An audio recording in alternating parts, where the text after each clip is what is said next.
Hello and welcome to another Games Jobs Live. If you've not been to one of these before, I'm Colin Macdonald.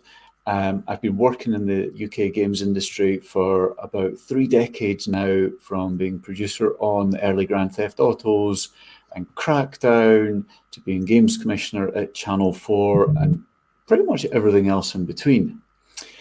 This is our host for today, Mr. Stephen Hey, who I'll let introduce himself. Well, I'm approaching the 30-year mark as well, which is ridiculous.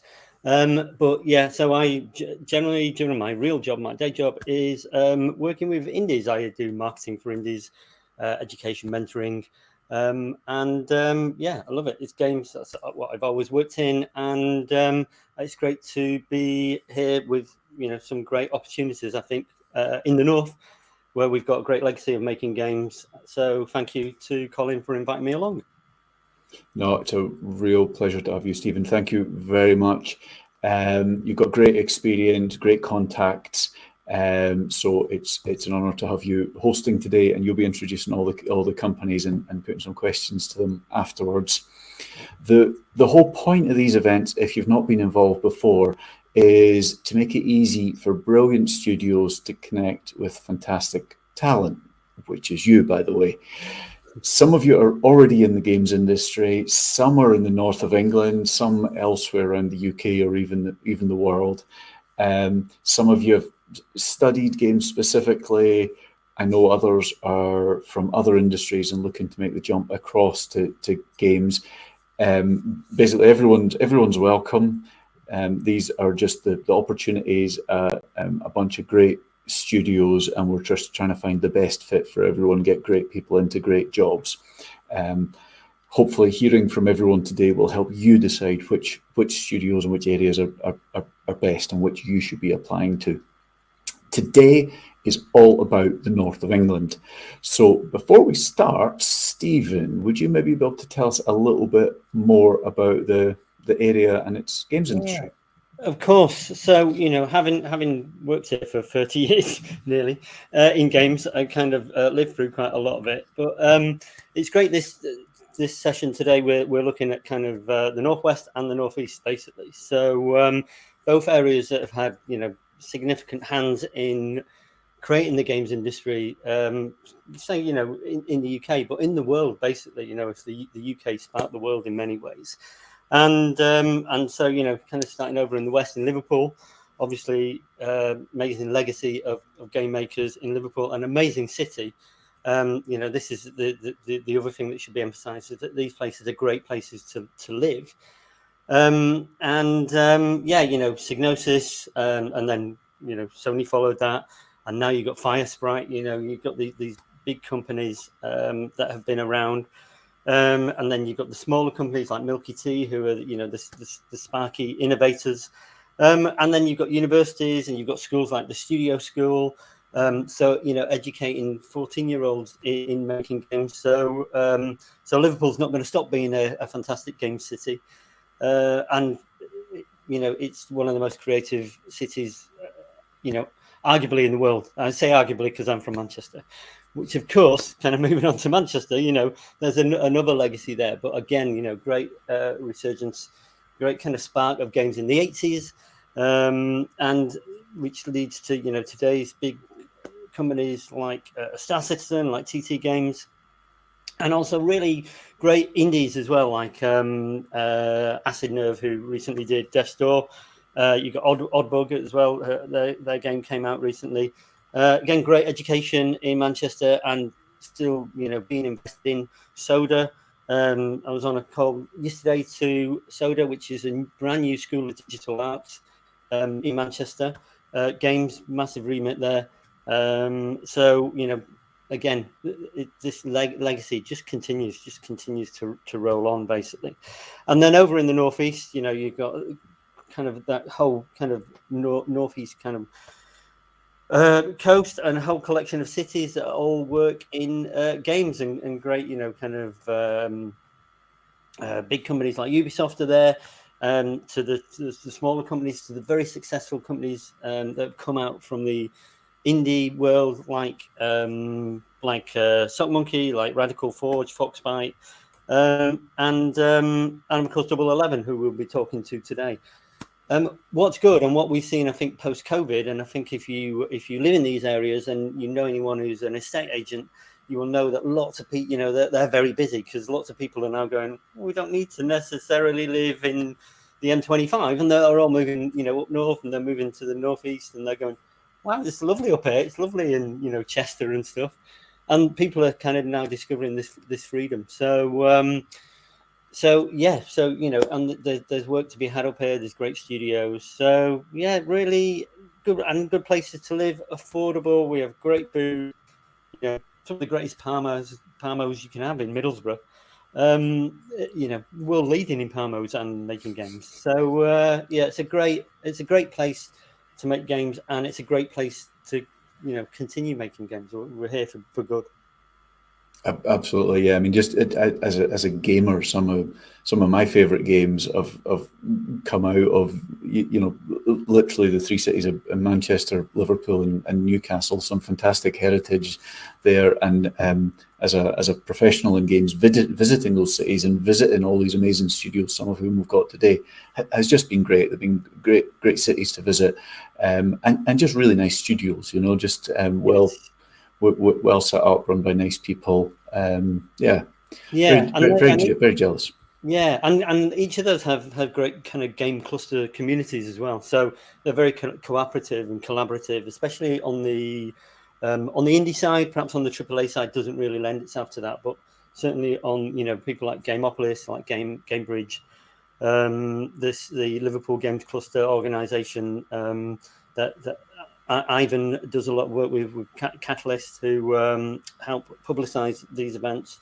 All doing really good work to make those industry stronger in those cities, which is great, And there's stuff happening in the future plan for all of them, like this Liverpool going to be surrounded by this space age ring of super powered network. Which is amazing, and that's going to be one of the world's first cities to have this kind of super Wi-Fi being pumped in, super broadband being pumped into the city. So yeah, all of this stuff, it's not unsustainable kind of flash in the pan.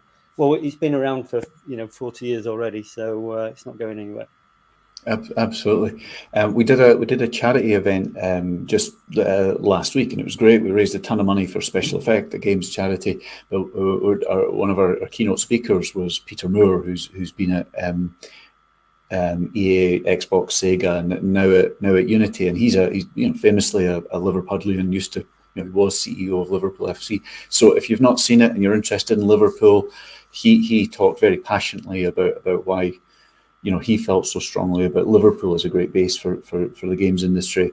And we've also done a series of articles. If you look up on our website at www.gamesjobs.live/regions, we've done a series of articles about each of the main regions around the UK. So there's one for each of the Northeast and Northwest that kind of give you a bit of a flavour about each area, a bit of the history of the games industry and who the main players are in the industry at the moment.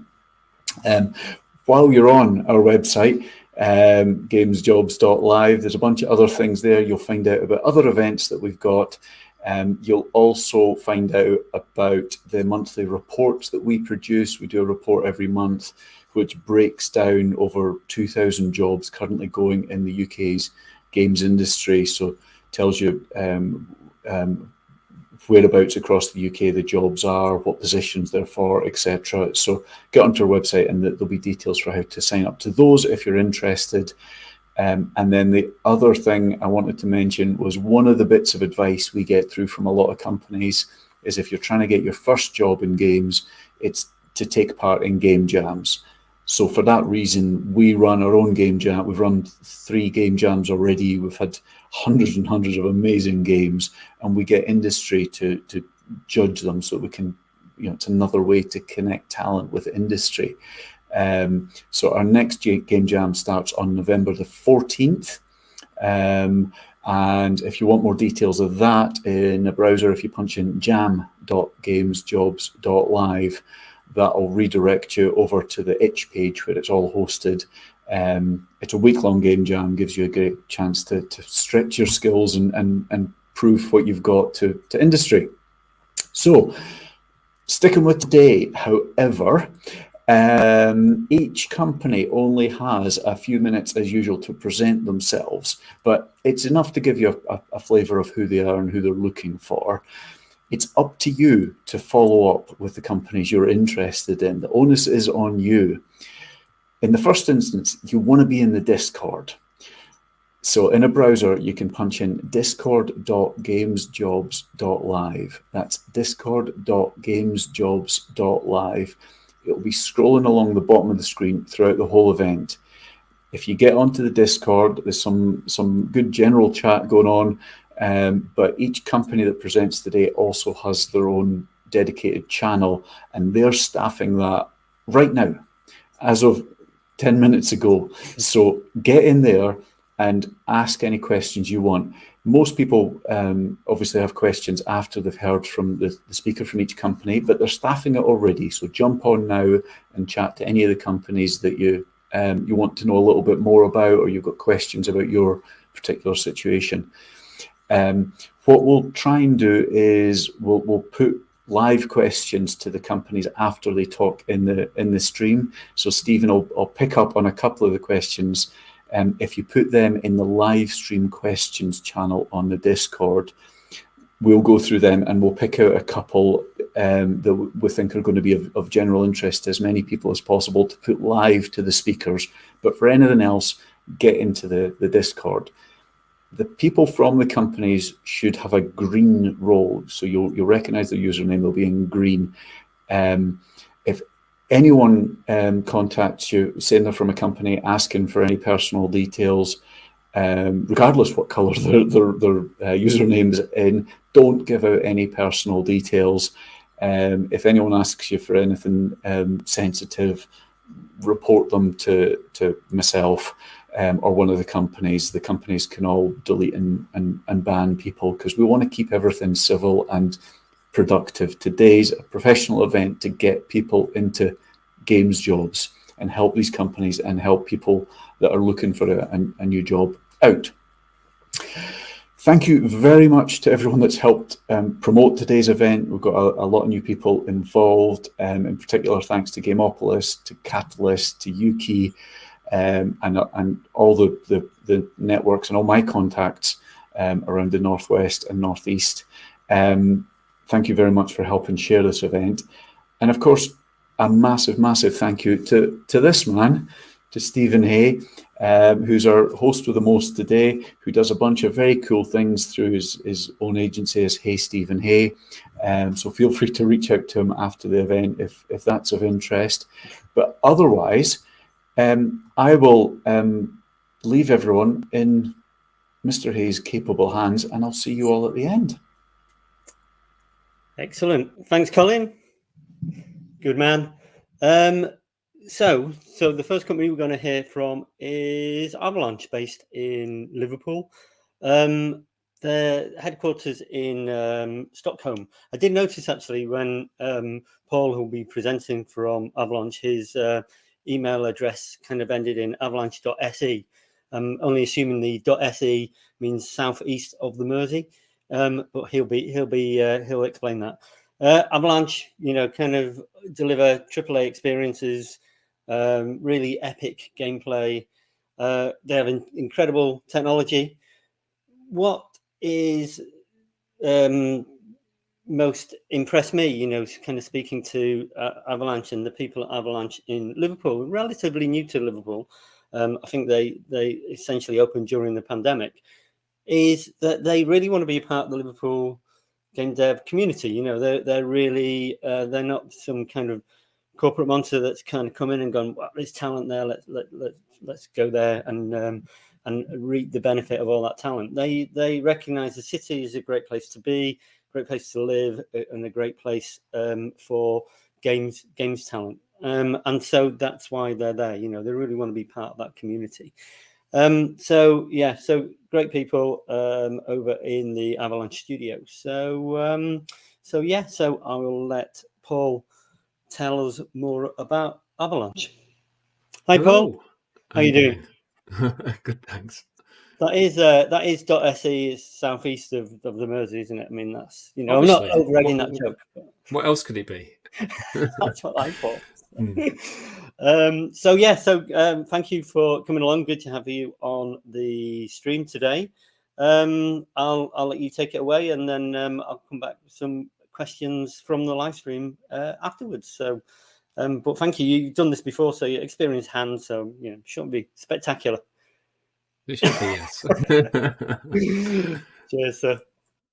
Right, let's get underway. So if we can just get my presentation showing. There we go. Perfect. We'll get things underway. So just, I guess, a quick introduction to myself to start things off. My name is Poroshinsky. I'm the game director at Avalanche Studios Group over at Liverpool. And over the next 5 minutes, I'll be telling you about the company and our culture. And then we'll have some time for a quick Q&A, as Stephen just mentioned.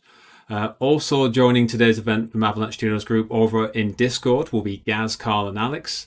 They're answering questions right now, but if hopefully I can answer many of those questions as we run through this quick presentation. So at Avalanche Studios Group, we've been creating innovative and unforgettable open world experience for over 15 years now. And in that time, we've made titles such as Just Cause, The Hunter, Mad Max, Rage 2, Renegade Ops and more. And you may have seen the recently announced Contraband. We've achieved this by creating a truly sustainable work environment where we now have over 550 diverse, passionate and collaborative creators from all over the world now. Avalanche Studios Group actually spans 3 creative divisions. We have Avalanche Studios, Expansive Worlds and Systemic Reaction. And whether it's creating immersive outdoor experiences, crafting unique and exciting worlds, or empowering the players with true freedom, we're all joined in that one vision to create worlds beyond limits. And those 3 divisions, they're spread across 4 worldwide locations. So we have Stockholm, New York, Malmö and Liverpool. Whereas part of a global company, if you join us, you'd have the opportunity to work at different offices and move between divisions so you can further your career and your knowledge. And it's in Liverpool specifically where we want you to share a new journey with us today. We have a team here working on an exciting new IP as part of the Expansive Worlds division, and we're supporting the other divisions and projects too here.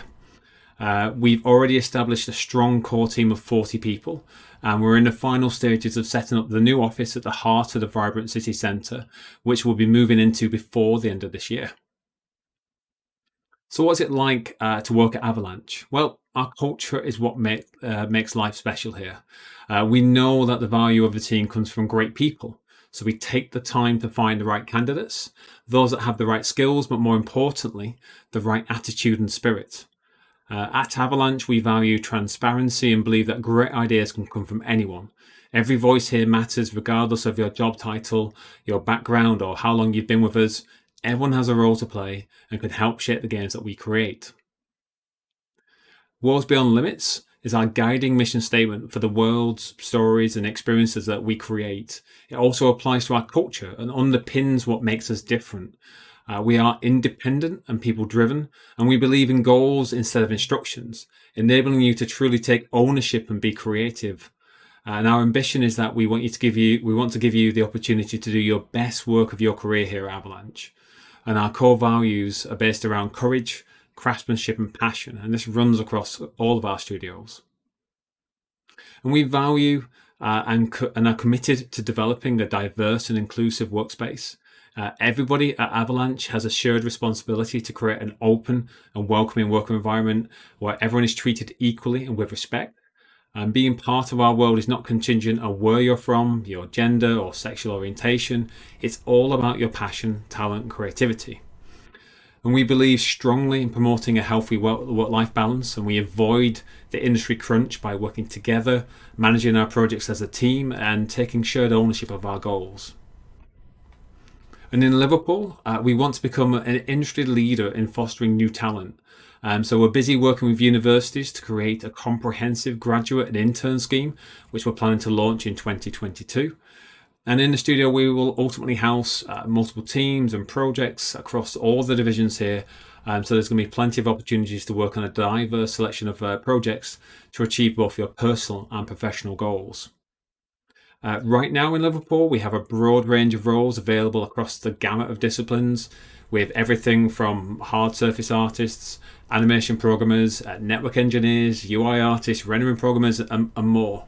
We're looking for everything from graduate through to highly experienced candidates. So please take a look on our careers website, which you can see at the link at the bottom, and get applying. But before you do, just some quick advice for your application to Avalanche. Make sure you demonstrate your passion and highlight your key skills in your short cover letter. It's the first thing that we read, and first impressions really do matter. Make sure that you keep your CV clear and concise, no more than 2 pages. We literally only have about 10 minutes to look at applications due to the sheer volume that we receive. Your portfolio is typically the most important part of your application, and it's where you get to show off most of your work. So please make your portfolio easy to access online. Research, our studio and the role. All the clues for what we want for your application is in that description of the role, and then use this information to tailor your application to give yourself an edge. And prepare well for the interview. We generally suggest practicing with a friend. We're not talking about rehearsing the script, but just make sure that you can bring some examples and anecdotes to demonstrate, how you've used your skills. And of course, try and stand out from the crowd with your excellence. Do what others can't, and don't stand out for the wrong reasons. Bad spelling, grammar, broken links, etc. Because your application is a reflection of you. So take pride in it. And I hope that's giving you a better understanding of who we are as Avalanche Studios Group, the type of game development environment we've established, and hopefully give you an idea of the opportunity of how awesome it would be to join us in Liverpool. And I think that's it from me for presentation wise, and I think we'll go back to Stephen now with some questions. Cool, excellent. That was great. What I said before about you wanting to be part of the community in Liverpool. I think you kind of underlined that by saying, and we've got a graduate scheme. We're going to be doing intern schemes launching in 2022. That's really exciting, I think. Because it's just so hard to get that first job in sometimes. It is, yeah. And I think we're in a fantastic position where we built up a relatively experienced core team. And one of the things that we wanted to do as a core group was bring in lots of graduates and train them up. And we feel like we've got this kind of necessary support structure as part of Avalanche as well to help bring people up to the necessary sort of skill levels that we're looking for. We have what's called a craft structure. That's a company-wide policy whereby each discipline can specialize in certain areas, and you can get support from people who know most about specific things. For example, we'll have a design craft, an art craft, a multiplayer craft, etc. And generally, people will enter those and be able to have, I think, 5% of their time per week engaged with the crafts to learn new skills and improve themselves. So we feel like we've got lots of things in place to help graduates and people who haven't been in the industry before. Yeah. No, that's great. I think it's one of the benefits of being in a large company that they have skills matrices, those kind of structures where they know, you can see a path, you can see a career path, which is really, really handy. Somebody on the stream was asking about positioning on-site or remote positions. Well, right now, obviously, we're still fully remote. We haven't yet moved into the office. And as we start to slowly stagger back into the office, as things get back to normal and we open our doors, it's initially going to be kind of a hybrid situation of some working in the office, some working at home, and then we're going to slowly transition. But it's something that we're just going to be seeing how things go and working out a strategy and trying to get the best balance between the kind of the flexibility of being at home and in the office. So we haven't yet got a defined policy for the Liverpool studio yet, but this is something we're going to be working on over the next kind of 12 months or so. Yeah, like a lot of people, I think there's a lot of people in the same position, aren't there? We have Suharun asking when applications for the graduate scheme will actually start.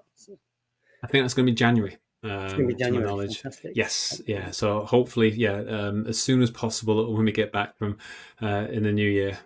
Yeah, nice, excellent. And Drillip, who is, which I'm probably pronouncing wrong, so apologies to Drillip, asking for just general recommendations for starting out in the industry. Oh, that's a very broad question. A broad question, yes. Yeah, but I mean, as in for getting into the industry. I think so. Yeah, just for getting into the industry. It's events like these which are, Yeah. I think, are fantastic tools nowadays, and the opportunity to be able to talk directly with developers. Getting on the Discord channel, asking specific questions, and trying just to understand what are the best tips for getting application in, because that's often the hardest bit now. It's such a competitive scene. We literally get hundreds of applications per day. And we can't interview every single person, so that cover letter, that CV, that portfolio are all important now to secure that first interview. So it's making sure you're doing the right things there, and that's be fantastic to jump onto Discord and ask questions about what's best practices for those things, so you can give yourself the best shot. Yeah, no, definitely. I think that's good advice, and I think also being kind of very interested in the industry, in the whole industry. And knowing the news and what's going on. Don't be just focused on your discipline, I would say. Yeah, absolutely. Because people like talking about the industry as a whole. Not just. What else have we got? So I want to be a programmer in the games industry. Is computer science a good pathway into the industry? So these questions are quite broad, Paul. But yes, but yeah, it largely depends on the specific computer science course. But if it teaches you C++, which is the predominant industry language, then you're in with a good shot, because it doesn't really matter to us at the end of the day whether you've graduated from a computer science course or a games programming course specifically, as long as you understand the fundamentals of coding and then show us in a portfolio something how you can apply those skills to making prototypes on game jams and things like that. That's all that really matters. Yeah. Right. Excellent. Have we got time for one more? I think we're kind of out of time, really. But so if we direct people, I know people have still got questions, so please ask in the Discord. Again, the Discord address is running along the bottom of the screen. You can absolutely speak to who is it, Paul, who's on the Discord? We have Gaz Wainwright, Carl Chandler, and Alex Perkins all available answering your questions today. Great, yeah, and I've seen them. They're on it, and they're really quick. So please direct them to Discord. That's great, and thank you very much. Thanks again for being part of this. No problem. It's been a pleasure. Excellent. Thanks. Cheers, sir. Thank you.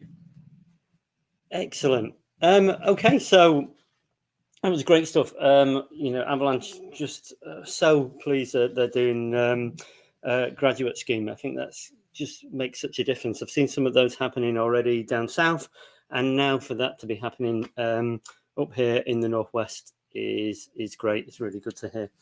So who have we got next? We've got Ripstone. So Ripstone, personally, I know Ripstone. I've worked with indie devs for a long time. I've known of Phil and Leo, who started the company for a long time, and they have a reputation as to the nicest people in the industry. So it's no wonder really that they've created a company which is full of some of the nicest people in the industry. Snooker, chess, indie belting indie games. Like the Spectrum Retreat.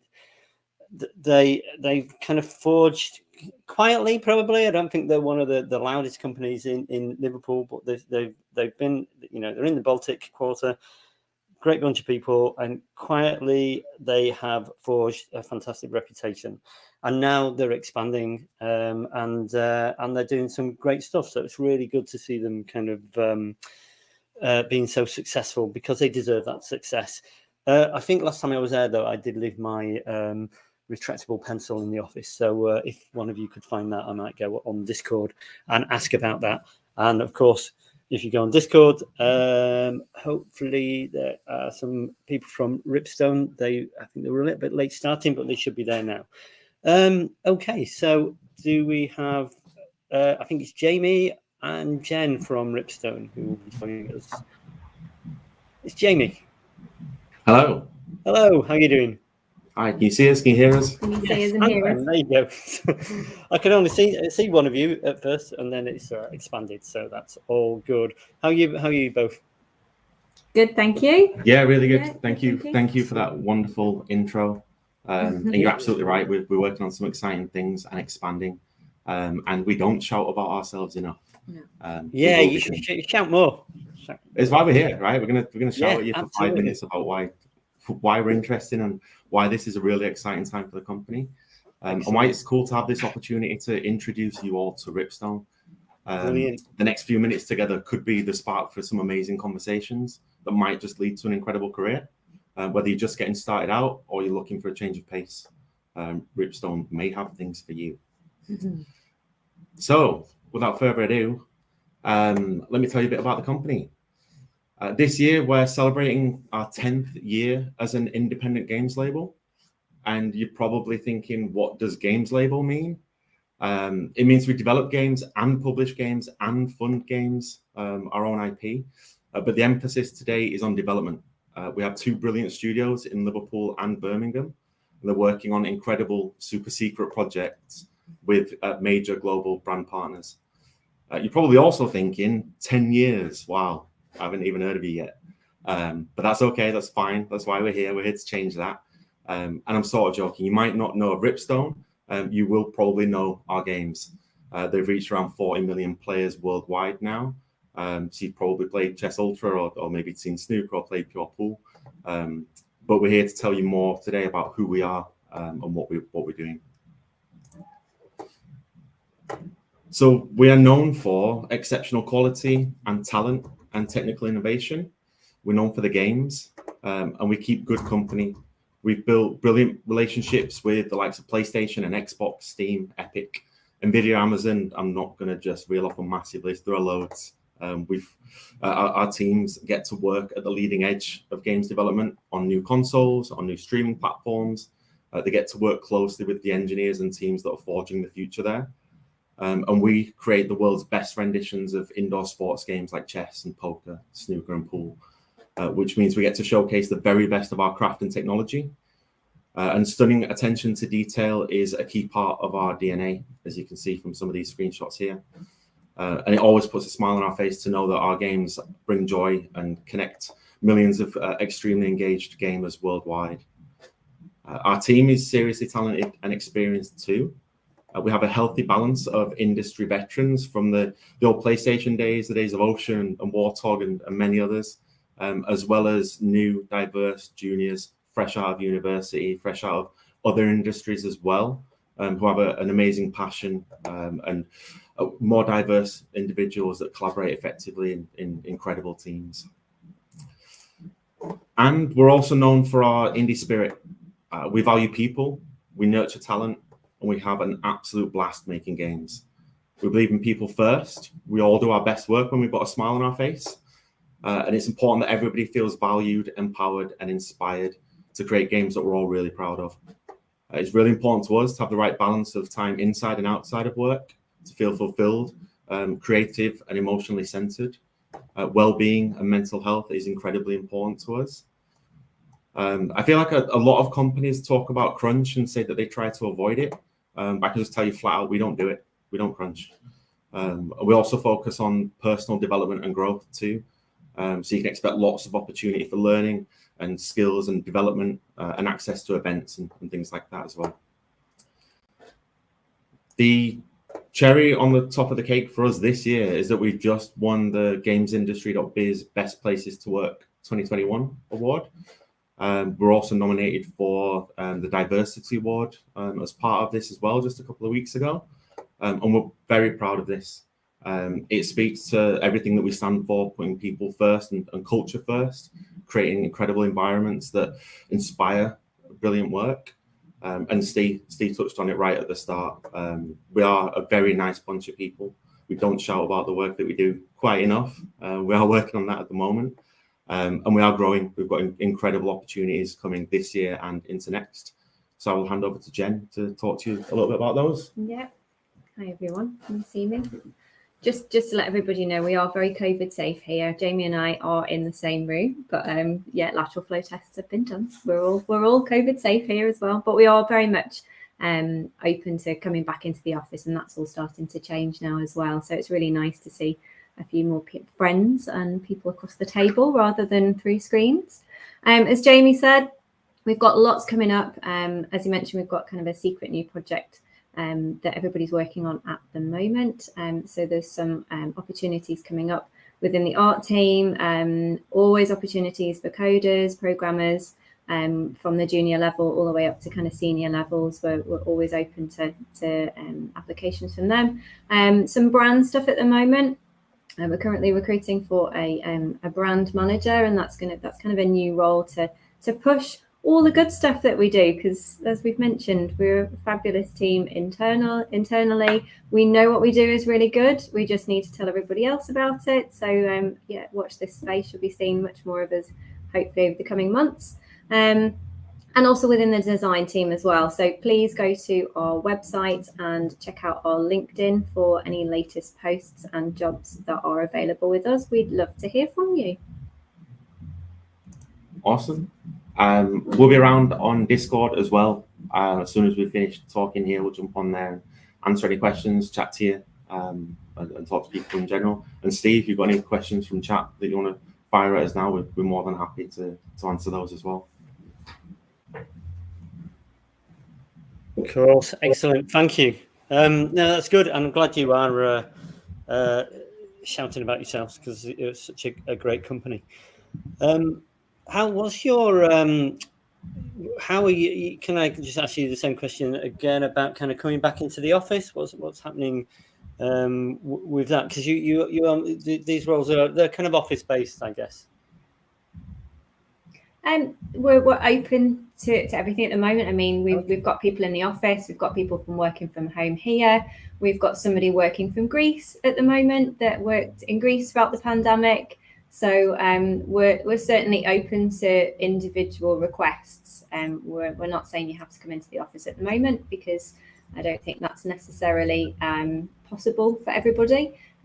But yeah, we're open to kind of that hybrid work that most companies are looking into at the moment.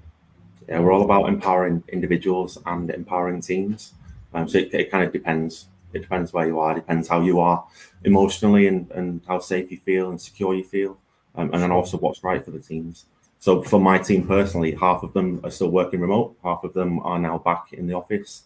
And we've got a good hybrid solution to that to keep everybody inspired and engaged and doing great work.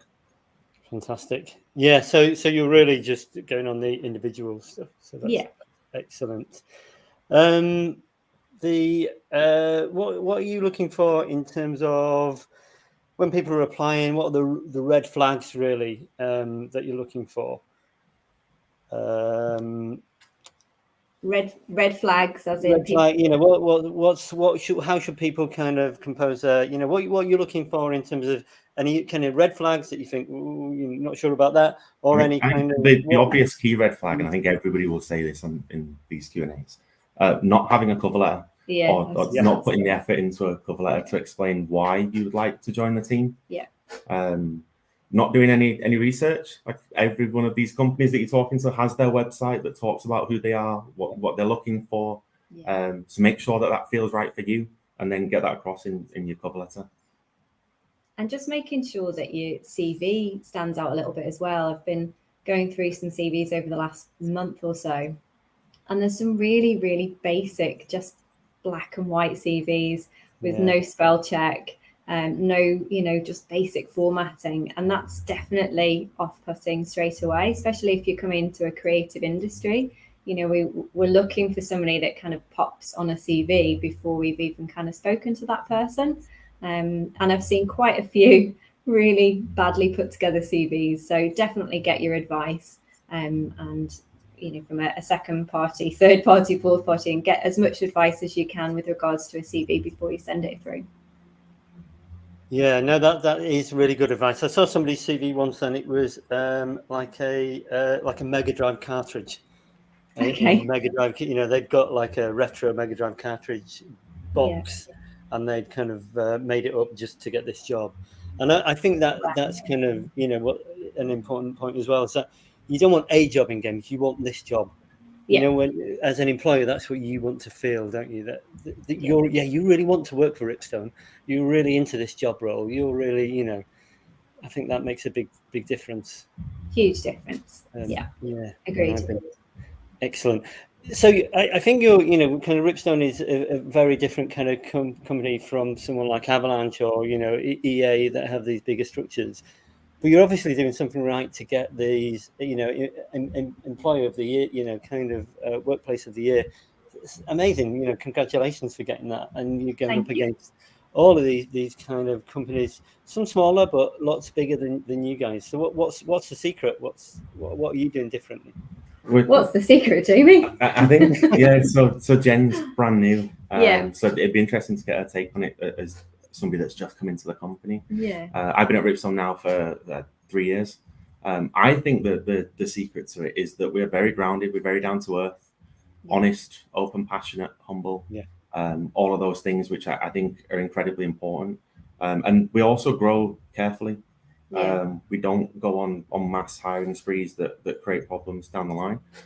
We're selective about when and how we recruit and how we expand each of our teams for each of our projects. And I think that's what's given us the really strong foundations that we have grown over the past 10 years. We've got really strong roots. And then also the effort that we put into connecting people outside of the work that they do.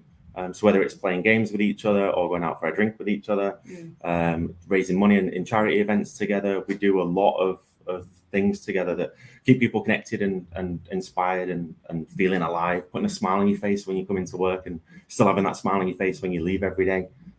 Just seems to be part of the DNA at Ripstone. And I think Jamie mentioned that I'm fairly new to the business. And one of the things that's really struck me is it's almost like everybody in the business is being paid to do their hobby. Like everybody enjoys what they do. And that's what I've heard. People have actually said to me, this is, you know, I get paid to do my hobby, basically. Coders that have got issues that it's taken them days to figure out, you know, they don't mind because it's their hobby and they, you know, they're getting paid for it. And I've never come across, you know, a company like that that's just full of people that are just doing their hobby and having a great time while they're doing it. And no negative undertone as well. I've said this to quite a few people as well since I've started. You know, there's no negative undertone. Everything's very positive. Something needs to be said. It's said. It's dealt with. It's over. There's no there's no negativity at all. We are nice people, I think. Yeah, and like so the word family gets thrown around a lot, doesn't it? I think it's genuine because just in the same way that you might have a disagreement with a sibling, that happens, right? But people care about the people they work with. People care about the work that they do. So we find ways to make sure that we work things out. And then, like I say, there's a lot of that positivity as well. That, like friendly rivalries, playing games together, all that kind of side of things. And that's part of the magic of the company. And I think like quite a flat hierarchy as well. You mentioned Phil and Leo. You know Phil and Leo anyway, and I think it comes from the top down. You know, not that instead of flat hierarchy and all coming from the top down, but you do know what I mean. It comes from them. They're very down to earth. They're very approachable, and that filters through the whole organisation, I think. Yeah, no, that's great. And I think family is good. I mean, I wouldn't say it was like my family because no one would be speaking to each other, but family is good. So I think it's a good word to describe Ripstone. Thank you very much. So you're going on to Discord now, which is fantastic. So I think there'll be some people wanting to ask you some questions. So thanks. That was a really a lovely evocation of what Ripstone is. So shall we get on top of that building? Okay, guys. Thanks a lot. Thanks, Speak to you soon. We'll be on Discord. Excellent. Thank you. Yep. So discord.gamesjobs.live. Discord.gamesjobs.live. That's where you want to go to speak to all of the companies here today. And Ripstone just jumping on there right now. So all good. Okay, so next company we're lucky enough to have is Sumo. So it's really difficult to kind of think and consider that, you know, Sumo was just founded in 2003 because it seems like Sumo's always been here. It's always been with us, really. You know, they're growing. Everyone knows the success story that is Sumo, and all the companies that they have acquired, and the you know, the studios throughout the UK and in India and probably other places. But also, you know, they've been responsible for some of the best games, I think, of since 2003 as well. You know, personally, for me, recently, like Sackboy, fantastic, absolutely loved playing that, and I thought it was one of the highlights of the PS5 launch lineup. But also, Little Orpheus was a Sumo game, unless I'm really wrong. But Little Orpheus, which was I play it on iPhone anyway, absolutely adorable, really beautifully, you know, just made with love. And again, and I think the thing with Sumo, and my personal experience, you know, I've worked with people at Sumo in Sheffield, and with people at Atom Hawk and other parts of the business. And it is that, you know, they're really friendly, they're really approachable, they're a part of the community. They're not this kind of stand aside company. You know, they're doing stuff with special effects and other charities, and they just get stuck in and seem very people focused, and that's where the success seems to come from me, from an outsider. So let's speak to Sumo. Excellent. Hey, how you doing, Stephen? Yeah, very well, thanks. How are you? I am good. It's been too long since we last saw each other. I think developed 2019. I've still got your sticker on the back of my laptop. Oh, have you? Excellent. That's good. Product placement. That's excellent. Thanks. Oh, good to hear though. So, you know, I'm getting a lot of business from your laptop sticker. Probably, yeah. Every time I talk, there's Stephen Hey sat on the back of it. Excellent. Yeah. Well, thank you for being part of this and coming along. It's really good to have you as part of it. I'll let you take it away and have your 5 minutes of fame. Fab. Hopefully you can see my screen. There we go. I've just remembered how we did this, and I remember it was magic. I thought I had to do something because I didn't listen to Colin yesterday when we went through this. So, yeah, my name's Kieran Holland. I'm the Group Talent Acquisition Manager at Sumo. And yeah, as Stephen was saying, we've grown an awful lot, and we'll talk through that in a little while. But I want to focus some of this on Sumo Digital, and then some of this on our presence in the Northwest. And as Ripstone was saying, the word family does indeed get thrown around a lot. I'm about to throw it around some more. So Sumo was founded in 2003 by 4 people on 2 core values, family and security. And our objective then was as clear as it is now, which is we create a secure, rewarding, welcoming place of work that gives our people great projects to develop and personal growth and security with regard to their career. So I guess how that manifests itself in the studios is very similar to what Ripstone were talking about, very similar to what Paul was saying about their studios. I think in the gaming industry, there's a lot of great places to work is the first thing to say. You're getting to hear from a lot of us at the moment. And it's always great for me to hear it because I realize that there's some fab developers out there, including and especially us, but in general, that there's some really great developers out there. So how it manifests itself for us is that we're one part of a big group that feels free of ego, prejudice, politics, just people glued together by a relentless passion for making awesome games that we're proud of. Stephen mentioned some of them there. Little Orpheus did have a lot of love go into it. And it really is great. It does come across. And on the security side, we've always been really careful to manage our risks to grow sustainable business. So we've grown really quickly, but the goal has always been to make that sustainable growth. So we can always be confident we're providing security to our people and deliver an amazing experience to our players. So 2003, a little studio in Sheffield. This is what we look like now, just within the Sumo group. So a lot of that growth happened after 2018, where we felt like we had a really sustainable business and we were able to maximize that and bring some great new studios on board. That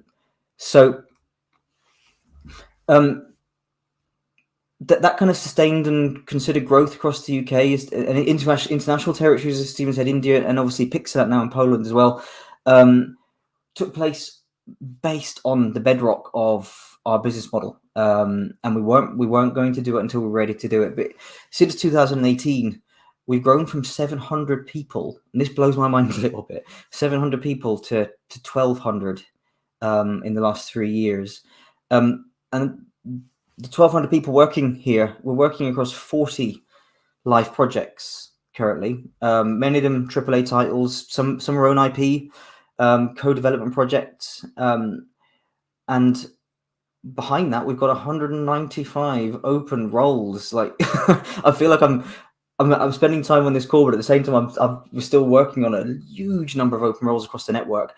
Within the Discord channel, I've already shared links to them, and I'm talking to quite a few of you on there. But we've got a lot of activity going on.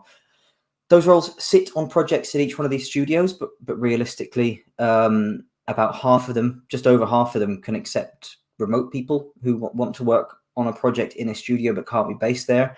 And yeah, we operate a hybrid model. We're still working through what the return to work looks like, but it's similar again to Ripstone. We've got to work to our people and how they prefer to work. I think the last year and a half has taught us that we all like to work differently and in our own individual ways, and we just want to maximize that and enable our people to work in ways that work best for them.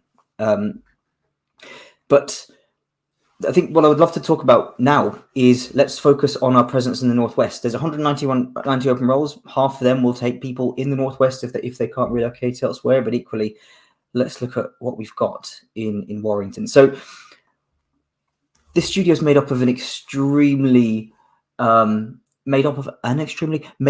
some extremely talented engineers, some amazing heritage coming from behind them. And the reason we did that, we went out and found a really strong leadership team that allowed us then to offer genuine career growth, opportunity, development to folks that we then bring in. The idea is whenever we bring talent into our studios, we're thinking about the role we need today, whether that's a UI programmer or a senior audio designer, but we're thinking about today, but also what's the future growth plan for that individual, and do we have the tools and the ability to deliver that? And if we don't, we ain't ready. We build our teams with development in mind. So yeah, since launching 18 months ago, it feels longer than that, but we've only been in Warrington about 18 months. We've converted a BAFTA award-winning PS Vita title to PS4 in 6 weeks, running at 600 FPS. Delivered some robust Havoc cloth solution for Guerrilla Games Decima engine, implemented static mesh optimizer for UE4 to slash our draw cell counts. Ragdoll physics and editor solution in a major Warner Brothers interactive project.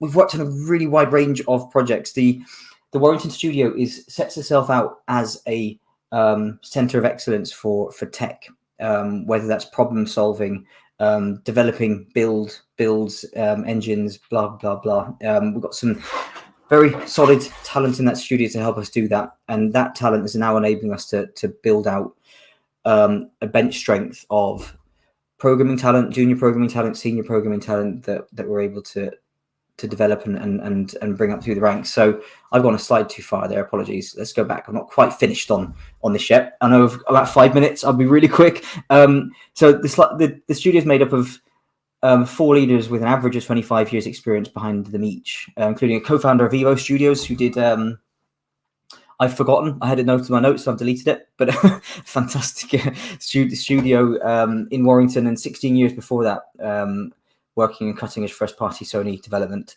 Another chap who came from first-party Sony developer and a founder of a mobile studio. And finally, the third individual, 12 years first-party Sony and technical director at EA prior to that for 6 years. So development is obviously a big deal for us, but so are all of the benefits that we offer. There's a list of them there to have a look through, but at a high level, we offer all of our people 27 days holiday, 5 days in addition to that to go and spend on personal learning, whether that's using Udemy platform, our Nomen Workshop logins, or anything else that you want to develop on, and then a flexible core package of additional benefits, so you can build a benefits package that works for you, because we're all different. We all have different requirements. We all look for different benefits from business. So we want to make sure we can offer that to you. That's my 5 minutes up. So let's move on to questions. Cool, excellent. Thank you for that, Kieran. It was excellent. And no, you've got some amazing talent in Warrington. I know Scott there, and Yes. and he's supremely talented. Motorstorm. Sorry, it's come back to me. It's Motorstorm as the Sorry, Stephen. Like in Liverpool. So great team, great talent. And I mean, some of the stuff about you were talking about the cloth solutions and stuff. I don't know what you were even saying then, but it just sounded, and ragdolls and things like that. But it sounded very clever. I don't know what I was saying. Did it sound like I did? Some of it I did. Some of it I'm like, I'm just reading this because I've been given it. There are parts now I don't know what that actually means. But yeah, usually, just for everyone else's benefit, we usually have someone from the development team on these calls. But and that was a plan, but unfortunately, I had to drop out, so I've had to not wing it, but read some content that I've been given. Yeah. Oh, no worries. I mean, this is the industry, isn't it? We can't understand everything. I can only understand one thing. That's marketing. So the company, like, I don't know. It's like mind-boggling kind of expansion. Yeah. Is there are there opportunities once you're kind of embedded, opportunities to move within the group? Is that encouraged? Is that something that you do? Massively encouraged. It's one of our goals 2019 was, right, we're growing quickly. How do we ensure that's challenging, going out and finding lots of talent. And it also changes the shape of a business quite quickly if you're bringing lots of people in from different places. So our priority isn't actually recruitment, it's developing our internal talent. So we've got the Sumo Academy, where we put the door to entry to the gaming industry in places it doesn't currently exist, and encourage graduates and college leavers with non-gaming experience who have an interest in games to come in, and we'll provide them the tools, we'll provide them the experience and the knowledge, and develop them that way. Because we're aware the pool of available talent in gaming is much smaller than the appetite for a business's growth. So we all have a responsibility to put door to entry in different places. So that's one of the things we do. But equally, graduate input is huge. There are graduates of today, and our seniors, our leads, our tech directors of the future. And that's simply because we know we need to build our own DNA to pass through into leadership roles. And to make sure that we've got that consistency, support, and we're giving people genuinely rewarding careers in this industry. There'll always be a need for us to recruit senior and lead talent because we're growing just so fast. But the priority is that we bring on board really talented folks at all levels and then develop them through, whether that's through internal promotions, learning and development, or applying for roles through our internal job board, which is probably one of our biggest sources of talent, actually. It's what we try and make sure is the onus is on the individual. So if someone thinks, I want to grow and become this, you've got your learning days to build those skills. You've got people within the industry, within the business to talk to and get mentorship to support. You've got very supportive managers, and it's your call if you'd like to apply for that role. You don't need approval from anybody. And that's kind of the goal, is we want to allow our people to make their own decisions and where they go. What I'm saying isn't unique to Sumo. It's an industry thing, which is great. We work in such a fantastic industry, but blowing our own trumpet, that's definitely a big goal for us. Yeah, fantastic. And I think the stuff with the Sumo Academy, I was talking to Jacob a couple of weeks ago in Sheffield, and that's great. And I think that's kind of a great example. It's kind of a great first example. First leader doing that in the UK anyway that I've seen. And I think we've all got a responsibility as game developers to do this, don't we? To increase the pool of talent and bring more diverse backgrounds into the industry. There's a lot of talent out there. Unfortunately, teachers and parents aren't aware that there's a career in this space to deliver that aspiration. So we have to go out and deliver the aspiration ourselves a lot of the time.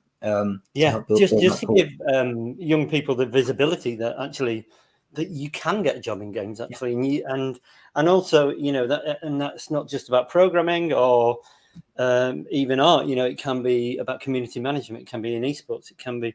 There's such a vast variety of jobs. Heck, it can be in recruitment. We're recruiting.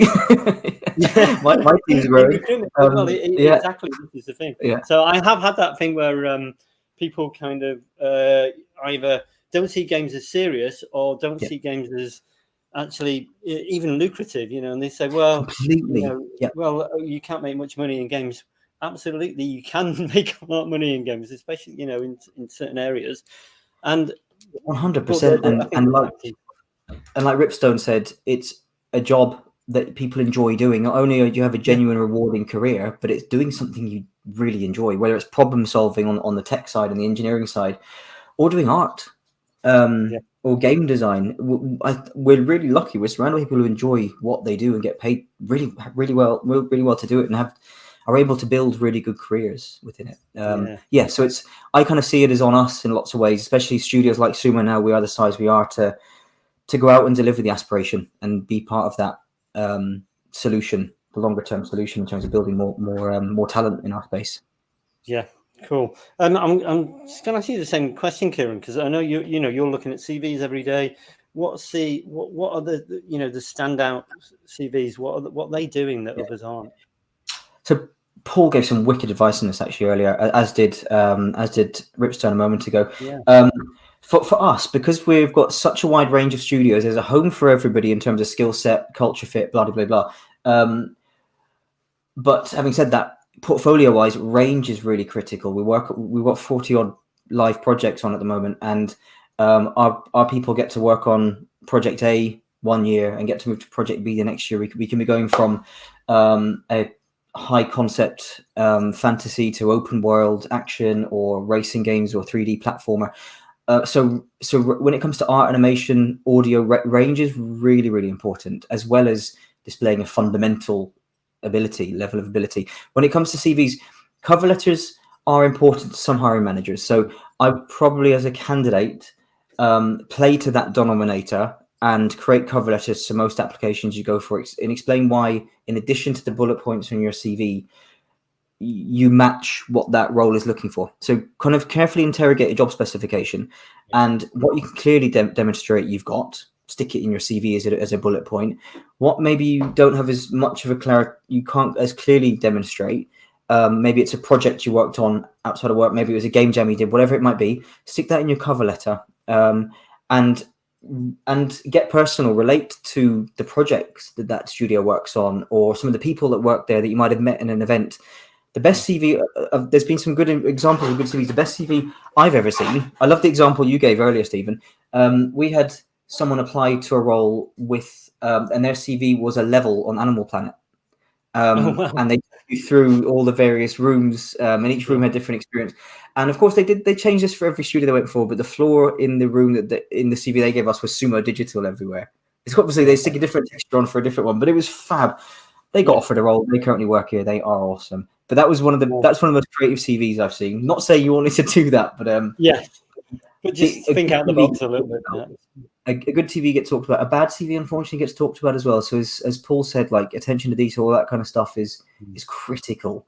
But a good CV gets talked about, gets remembered. So, but yeah, align it to the role you're applying for. Don't spam, and in your cover letter, just cover all the bits you can't put in your CV. Sounds good.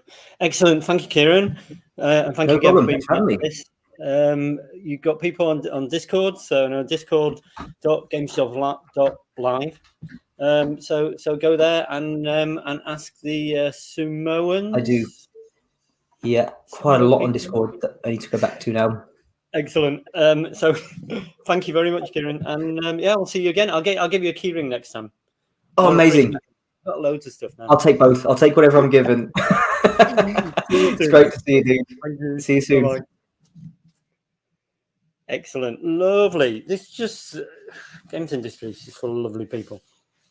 So where are my notes on Double 11? So Double 11, I've actually been to Double 11's offices as well. It was quite a while ago. Middlesbrough, I do a lot of work with Teesside University, who have great Launchpad incubator there, who really do a lot of work to encourage new companies and make it a very kind of creative environment. It was a while ago I visited Double 11's office, and I think they were a lot smaller. But even then, they had this really cool office. It wasn't kind of trained too hard. It was just cool and fun and a nice environment to work in. Kind of people know Double 11 for working perhaps initially on things like Goat Simulator, but then I guess, you know, kind of Minecraft Dungeons, of course, and you know, they've had parts in so many games. They've had their digital fingers in so many digital pies. If you'll go with me on that one, that it kind of an incredible portfolio that they have as a company. So so let's talk to Double 11 and find out a bit more. Hey Stephen, how you doing? I'm okay, thanks. How are you, sir? Very well, thank you. Lovely to be here. Can I get an order in for stickers and keyrings now? Do I just place it direct? Yeah, I'll write that down. I'll get them in the post. Yeah, no, certainly. You can hold me to that. So I'm going to let you get on with it, Ian, and then we'll come back and with some questions later, if that's okay. Yeah, that sounds great. Thanks. Cool. Perfect. So, hi everyone. Thanks for letting me take some time to talk to you today. I've got some stuff I'll show you, and we'll just jump in, Colin, if you've got my slides. Thanks very much. So, who are we? Well, you probably know Double 11, as Stephen was saying there, from games like Rust, the console edition, recently from games like Minecraft Dungeons, playing with your friends there, and from the Swiss watch-like precision and beauty of things like Prison Architect. But what you might not know is that we were fortunate enough this year to be nominated one of the best places to work, which was a huge honor to us. We'd won in 2018 and 2017. We hadn't won for a couple of years. It means a lot to us because it's 75% voted for by your people. So people like me, like the program manager and COO and CFO and stuff, we write down what we do and we talk about our processes, but it doesn't matter if the company don't agree that what we're doing is the right stuff. So that meant a huge amount to us that we just won that a couple of weeks ago in the large company category, which was a real moment for us because we've also grown so much recently. We're also very proud of our Glassdoor ratings, which are lots of high numbers and stars, which is fantastic. We also won an award recently. This is last week. It was every category we were nominated in regional Northeast Business Awards. So that was innovation and technology, because video games, high growth and ambition, because we are growing quickly. We've doubled in size during the pandemic and we are ambitious. Company of the Year Teesside and Company of the Region, and that was a fantastic honor. Kim, our CFO, described it as Double 11 domination, which was great. So that was a fantastic night and we're very excited. So we are 2 locations. We are in Teesside in the UK, and we're also in Malaysia. February last year, it seemed like a really good time to open a new studio in Kuala Lumpur. March, it may have seemed like less of a good idea, but we have about 20 people over there at the moment. Everyone in Malaysia is working from home at the moment, but we are investing heavily in an office out there, and we'll be going back when it's safe to do so. They're a little bit behind us in terms of vaccination rates and things like that. On the UK side, we're over 200. And we have our office. We've got a small number of people there at the moment, and we'll be going back probably in small numbers and dribs and drabs from November onwards. Like a few people have said in talks today, we have quite an opinionated view on this. We want there to be a place where people can come together and share ideas. And we think that that's really, really valuable. But also there are opportunities that are remote. So it's worth saying we are hiring at the moment. So scan the QR code. I'm going to leave that on the screen for a few seconds. We are hiring mostly senior roles. So leads in various disciplines and seniors in various disciplines. So come and have a look at double11.com/careers. But the reason I'm here today is predominantly to talk to you about our placement scheme, because I know that this, when we've done Games Jobs Live in the past, it tends to slant towards younger people wanting to get into the industry. And I want to shout about the fact that our placement scheme is an opportunity for people to work on real projects, get credited in released titles as part, during their educations or during their degree, and that we avoid crunch and we pay overtime, which we think is a really important and fair thing to do. So what our placement scheme does is a bit like some that you may have heard about today. Around about February, March time, we open applications. They're usually in code, design and art, sometimes also in IT. We've had IT placements in the last few years. And we usually start the placements then in June, July, and the placement runs for a year, and it'll be May, June, although that can move around depending on the institution, depending on the individual who's doing the placement, and by agreement sometimes those also run on. So some people have actually extended their placement with us from 1 year into 2 maybe, so that they can finish their degree actually part-time and also work with us. So you're getting real industry experience on real projects whilst also finishing your degree, so you don't have to sacrifice. Hold that thought, more on that later. So what do we look for from people who are coming to us? Well, We look for good examples of coursework, but of course, when you're doing a university course, other people who are on the course with you are doing the same sorts of coursework. So we look for people who are really exploring the brief and really get that depth and sort of explore some interesting ideas. And we're also interested in what you're doing as well as your coursework. So whether you're doing game jams or whether you're contributing to like little projects or remakes or demakes or open source things or whatever you're doing that just lifts you up a little bit and helps you to stand out from the pack. That's what we're looking for. We want people who really sort of go above and beyond in that way. But you don't have to just take my word for it. So I spoke to some of our placements and former placements this morning, and I was chatting to them. Adam here has joined us recently. He's been onboarded remotely and reminded me really just how good it was for him to be able to work on real projects, you know, get a credit, real code. And also it was really great interview practice, coming to kind of meet us and potentially join us. He'd struck out a couple of times talking to other studios, trying to get shorter placements as a designer, and was just very excited to kind of be working on real things, not just in a corner working on something that's academic, which was really cool. Craig is one of our junior programmers. He finished a placement with us this year. He's now working on Prison Architect and finishing his degree part-time, which is the thing I was talking about before, which is a really cool option if your university is up for doing it. And reiterated again, like the difference between doing it for reals and doing it, you know, academically on a project that maybe will only be played by, you know, tens of people versus in our case for things like Prison Architect, Dungeons and Rust, like millions of people. And Lewis is another example of someone who placed with us a long time ago. So, or, you know, in a pandemic ago. So 2018-19 was with us for 15 months and that got a little bit extended.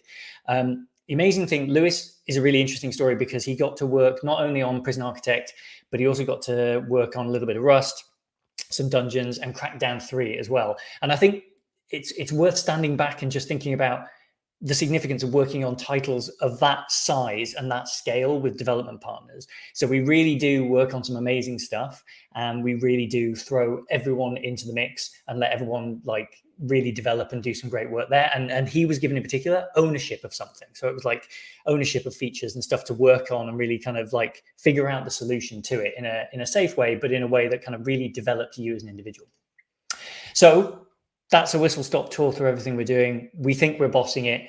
We're going back to the office in a hybrid way, but we'll be led by, you know, best practice and by what our people want to do. And if you want to find out more, come and find us on Discord. I've brought all my friends along. So I've got Joe with the other members of the recruitment team, Jen and Danny. I've got people like Lewis and Keenan, a bunch of people in Discord whose names immediately have left my brain.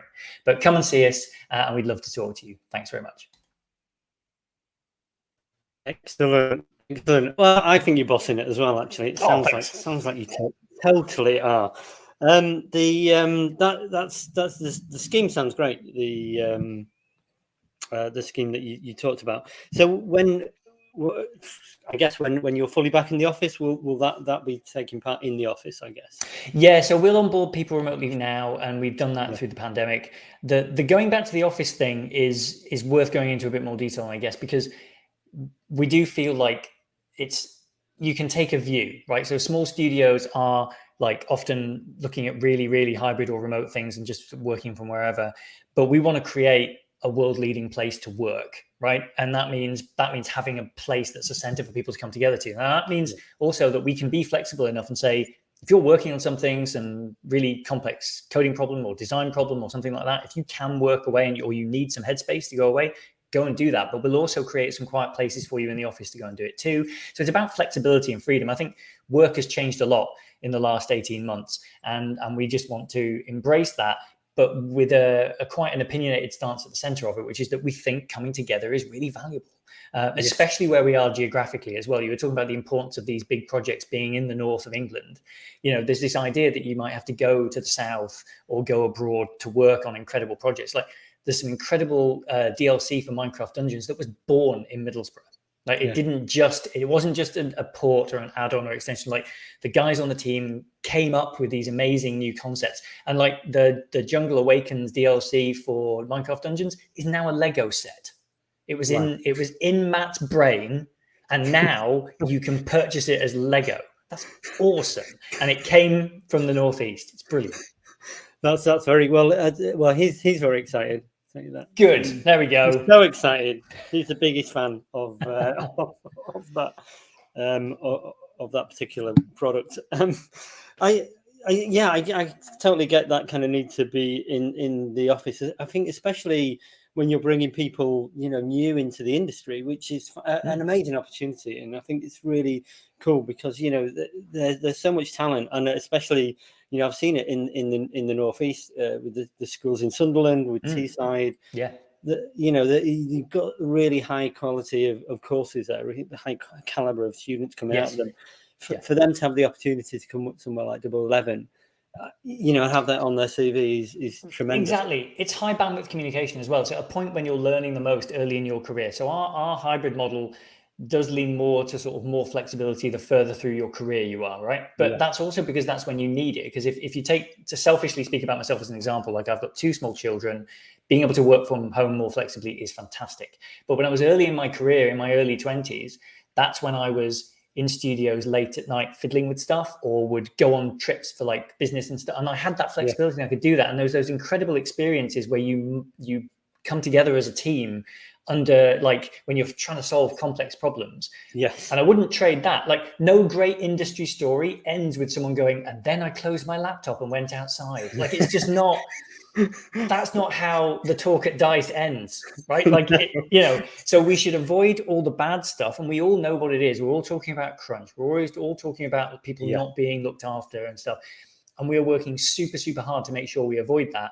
But we want to give people great stuff and great places to work. But we also have to recognize it won't be like this forever. And change is scary. And change was scary going on the way in, and it will definitely be scary on the way out. Yeah. But it's going to be worth it because the benefits are, every time I meet people in real life, I'm giddy still. It's so exciting. Like, when I get that keyring, Stephen, you'll be like millionaire, like you've handed me a check.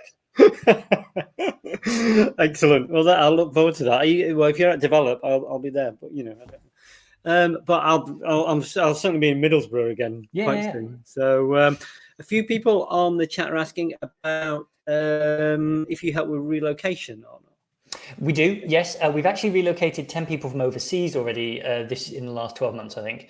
But yeah, we do help with the relocation. It all entirely depends where you are, and we're quite flexible as well. So we start people remotely quite often as well.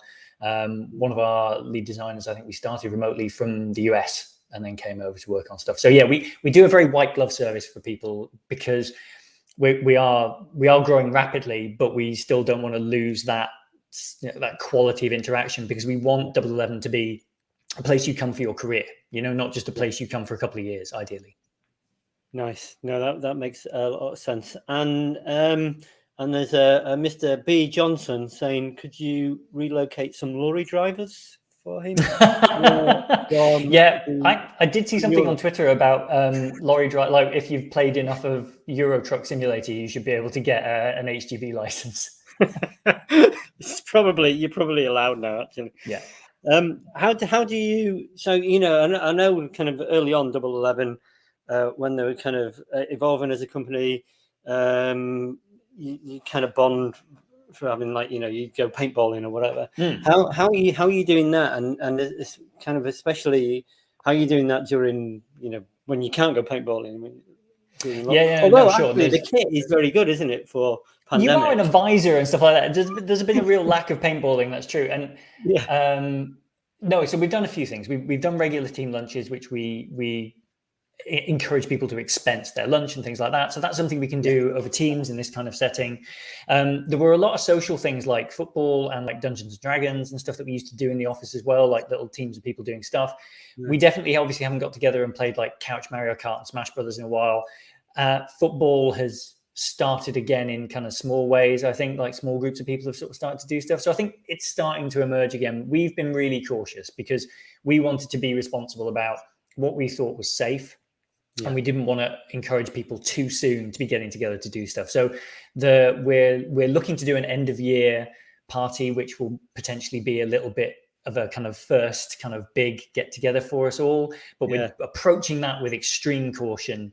And we've been surveying the company as to like who's comfortable and what would they like to do and what would they be comfortable doing. And the short version is we'll get as big a space as we can probably for us, you know, so that the people can spread out and spread things out. And then the social stuff will come back. So I suspect as we move into the new year, things like football, things like getting together for movie nights and stuff like that will all start to happen again. But yeah, that's the stuff we miss, because we used to have a studio-wide team lunch every month, and we get pizzas in and drinks and sit around and play test builds of dungeons and stuff like that. Like it was everything you want from your experience of working in a game company. Yes, excellent, fantastic. Well, you know, you got a 98% approval rating on Glassdoor, so you're absolutely doing something. Going right. For 99 next. Well, yeah, I was going to say next time you're on this, if you can make it 99, that would be. I'll do my best.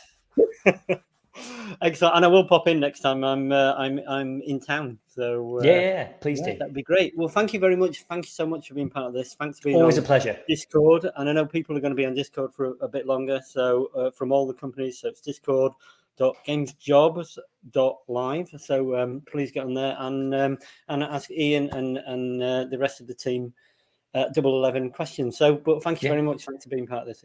Pleasure. Thanks, Stephen. Cheers, sir. Take care. Wow, what a great bunch of companies. Yeah, really nice and very diverse as well. You know, all the four companies is very different attitudes, but all really, you know, I want to work for all of them. Really.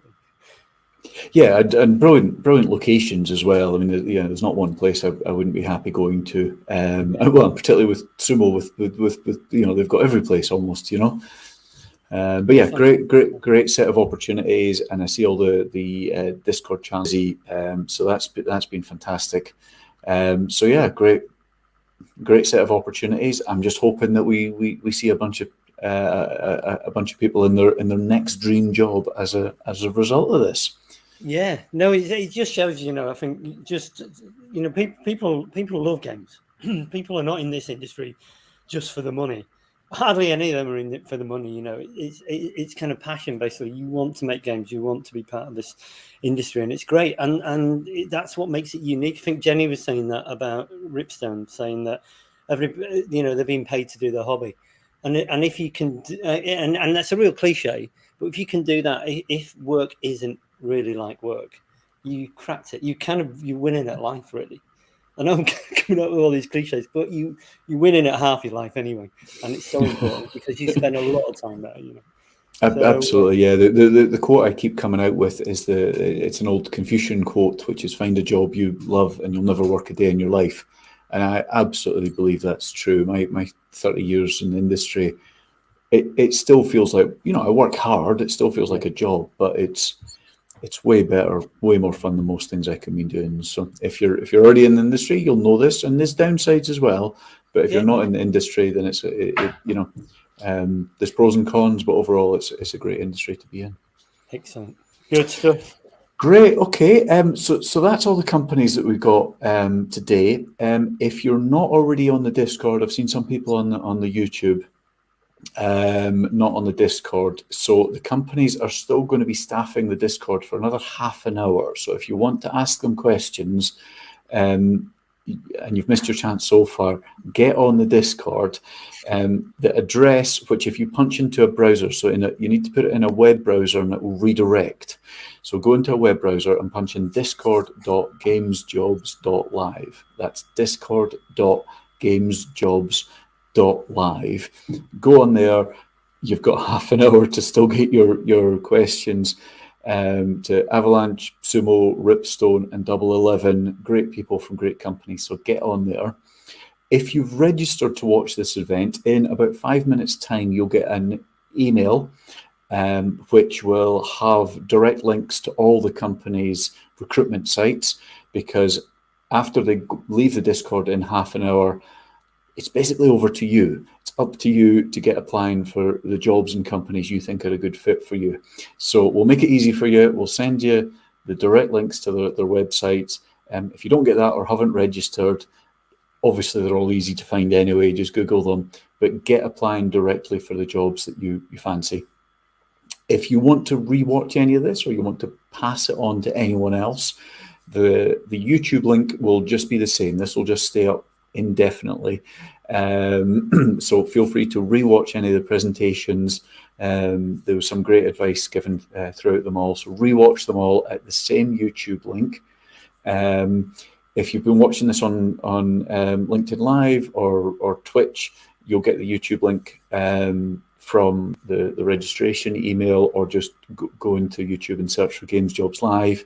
And as someone on the Discord did say, if you are on Twitch, then today is a very good day to change your password and put on two-factor authentication. If you've not done that, please do that now. Bad things happened overnight, it seems.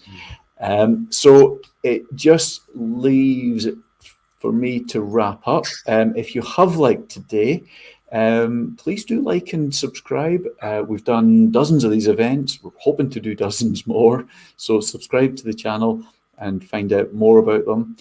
Also get on to our website, which is www.gamesjobs.live. There we've got details of all the upcoming events. We've also got the regional articles, so more about the Northwest and more about the Northeast and all the companies and the fun stuff to do in each region that you've been hearing about today. So get on there and find out more about the areas. We've also got those links to those monthly reports that we put out, as well as for the Game Jam, whose link I think I left up far too long earlier on.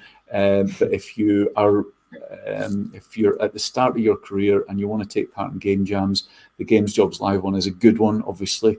In a browser, punch in jam.gamesjobs.live, and that'll take you to the itch page with more details. That starts on November the 14th. So really, it just remains for me to thank once again all the companies that have taken part today, to Avalanche, to Ripstone, to Sumo, and to Double 11. To thank the people that helped spread the word about this, to Gameopolis, Catalyst, Yuki, and everyone, all my other contacts that have and Stephen's contacts that have helped promote this and made it a success. And most of all, thank you to this gentleman for doing an amazing job hosting and introducing and asking questions and coming up with questions until we got questions from the Discord. So, Stephen, thank you very, very much. Thank you. Thanks for inviting me to do it. It was great. It's a real pleasure. So thank you. And I hope we help some people get jobs. I think so. I think we have. Great. Last reminder, get on the Discord, chat to the companies. You've got half an hour. Thank you for joining us, and we hope to see you at a future event. Thanks. Bye.